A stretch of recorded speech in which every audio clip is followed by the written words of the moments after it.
अगर कोई गैर मर्द आपके करीब आता है और आपके निजी अंगों को छूता और छेड़ता है, यह सोचकर ही आपको गुस्सा आ सकता है और कुछ लोग तो शायद अपने आप से ही घिन महसूस करेंगे, लेकिन हमारे साथ ऐसा प्रतिदिन होता है।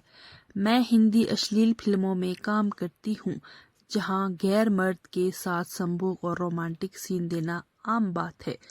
हालांकि मैंने हमेशा यह काम करना नहीं चाहा था, लेकिन हालात ऐसे बन गए कि मुझे इस काम को करने के लिए मजबूर होना पड़ा। बात 2020 की है, जब मैं मॉडलिंग के क्षेत्र में अपना करियर बनाने के लिए संघर्ष कर रही थी। मैं दिखने में सुंदर थी और मेरे दोस्तों ने हमेशा कहा कि मुझे मॉडलिंग में अपना करियर बनाना चाहिए। उनकी बातों को सुनकर मैं अपने घर से बाहर निकली और सपनों की नगरी मुंबई में आ गई।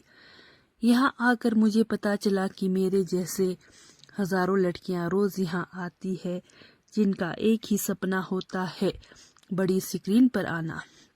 लेकिन इस चमकती हुई दुनिया के पीछे की सच्चाई बहुत ही भयानक और निराशाजनक है।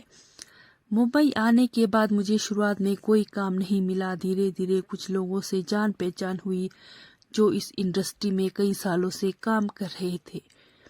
इसके बाद मुझे कुछ छोटे फैशन शो के ऑफर मिलने लगे, जिससे मुझे लगा कि अब मेरे सपने पूरे होने की दिशा में कुछ प्रगति हो रही है।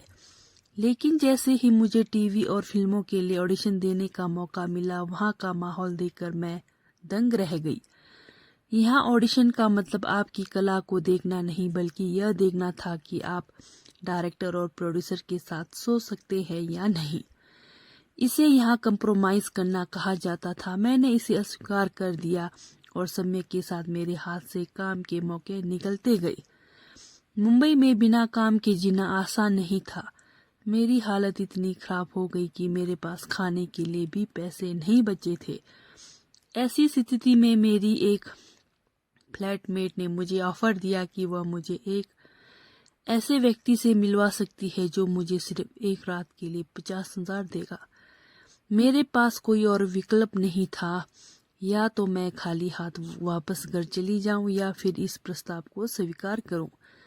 मजबूरी में मैंने यह काम किया और इसी के साथ मेरे लिए इस अश्लील फिल्म इंडस्ट्री का दरवाजा खुल गया। पहली बार जब मैंने एक फिल्म के लिए काम किया तो मुझे बताया गया कि इसमें कोई संभोग सीन नहीं है, लेकिन जब फिल्म रिलीज हुई तो उसमें ऐसे दृश्य जोड़े गए जो मेरे लिए बेहद अपमानजनक थे। मैंने इसका विरोध किया, लेकिन यह इंडस्ट्री किसी की भावना या सम्मान की परवाह नहीं करती।